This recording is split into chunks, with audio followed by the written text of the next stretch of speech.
बिस्मिल्लाहिर्रहमानिर्रहीम।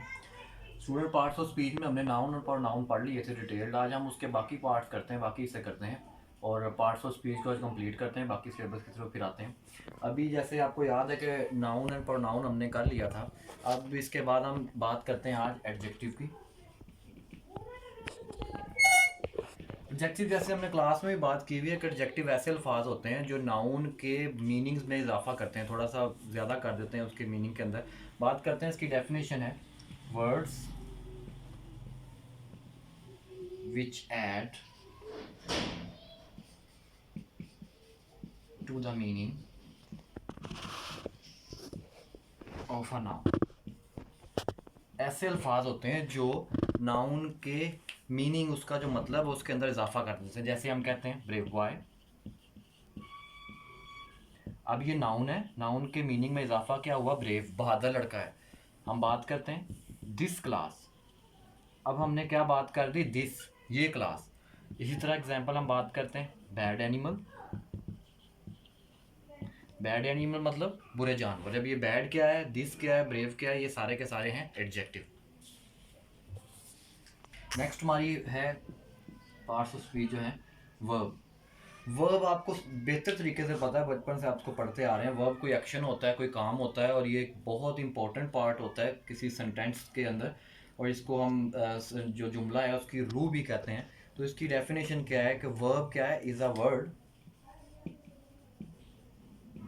verb is a word that shows action or being। इसकी example बहुत easy है। जैसे आप कहते हैं you wash the car, you wash the car. अब ये वॉश जो है, वॉश एक काम करना है, तो वॉश क्या है?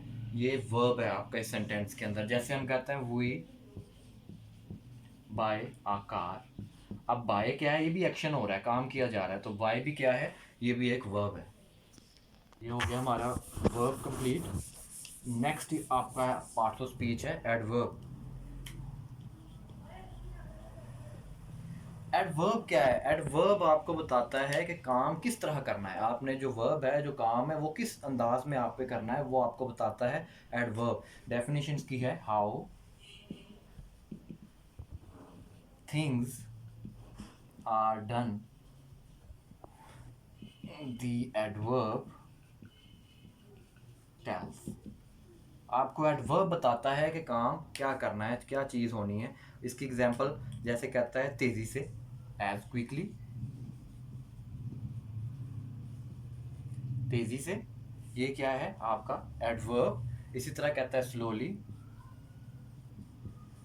इस तरह कहता है बैडली, आहिस्ता से, बैडली बुरे तरीके से। ये आपका क्या है? एडवर्ब। ये आपका एडवर्ब कंप्लीट हो चुका है। नेक्स्ट इसमें हम करते हैं, आपकी जो पार्ट्स ऑफ स्पीच है वो है प्रेपोजिशन।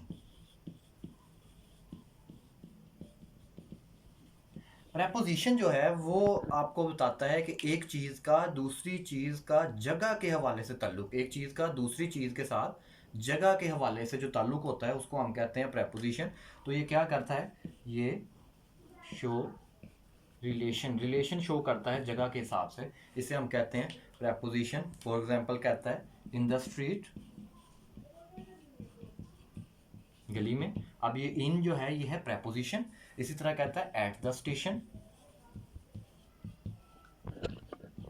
अब ये एट प्रेपोजिशन है, ये क्या कर रहा है? ये उसका जगह के हवाले से ताल्लुक उसका जाहिर कर रहा है। ये होती है प्रेपोजिशन। इसके बाद लास्ट हमारा पार्ट्स ऑफ स्पीच जो है वो है कंजंक्शन।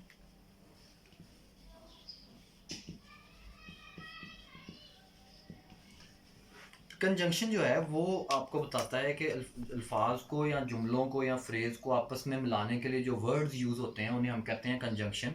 जिसकी डेफिनेशन आप लिख लें, is a word used for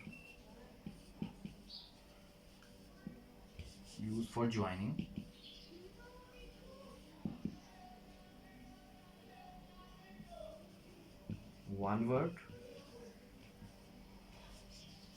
one word to another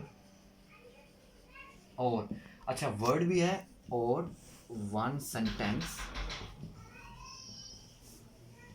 to another, मतलब कंजंक्शन ऐसे अल्फाज हैं जो एक अल्फाज को दूसरे के साथ मिलाते हैं या एक सेंटेंस को दूसरे के साथ मिलाते हैं, ये होता है कंजंक्शन। इसमें इसमें होते कौन, जैसे कहता है और, एंड, बट, ये एटसेट्रा, ये सारे आपके क्या हैं, कंजंक्शन। अच्छा ये हमारे थे टोटल पार्ट्स ऑफ स्पीच जो हमने यहाँ पे कंप्लीट कर लिए हैं। अब आपको मैं थोड़ा सा आपके सिलेबस के हवाले से बता दूं, आपका जो अब चेंज हुआ है सिलेबस, उसमें हमने ग्रामर अगर देखें तो उसमें पार्ट्स ऑफ स्पीच था, ये हमने कर लिया। यूज़ ऑफ आर्टिकल इसमें लिखा हुआ है, यूज़ ऑफ आर्टिकल हमने क्लास में कर लिए थे। आर्टिकल 3 होते हैं जो मैंने बात की थी, ए, एन एंड बी, उसका मैंने आपको बताया भी था। अच्छा उसके बाद you types of phrases and clauses, phrase and clause के बारे में मैंने आपको बताया था, उसकी टाइप्स आपको मैं करवा दूंगा। अच्छा ट्रांजिटिव एंड इनट्रांजिटिव वर्ब, इसका डिटेल्ड क्लास में डिस्कस हो चुका है, ये भी कंप्लीट हमारा। अच्छा active passive and direct indirect, ये भी हमारे कंप्लीट हो चुके हैं। पार्ट ए ऑलमोस्ट हमारा कंप्लीट है, इसमें पंचुएशन, स्पेलिंग, ये थोड़ी बहुत चीज़ें हैं, ये मैं आपको इसके बारे में डिटेल बता दूंगा। अच्छा उसके बाद आपका आता है पार्ट बी। पार्ट बी में जो स्किल्स हैं, आपको पता होना चाहिए कि लैंग्वेज के अंदर 4 स्किल्स हैं इसकी, listening, speaking, reading and writing, ये आपको मैंने बताया भी था जब अब सिलेबस डिस्कस हो रहा था। तो इसके बारे में आज ही नेक्स्ट लेक्चर में आपको लिसनिंग के बारे में बताया जाएगा। अच्छा इसमें आपका एक पार्ट सी है जिसमें टेक्निकल राइटिंग है, CV, letter, memo, minutes of meeting, formal, informal, report writing. इसके लिए आपने बुक शॉप ओपन हो चुकी है ऑलमोस्ट हर जगह पर, तो आपने फंक्शनल इंग्लिश है जो बीकॉम की, आप किसी को जाकर बताइए कि बीकॉम की फंक्शनल इंग्लिश चाहिए तो आप वो सब ले लीजिए।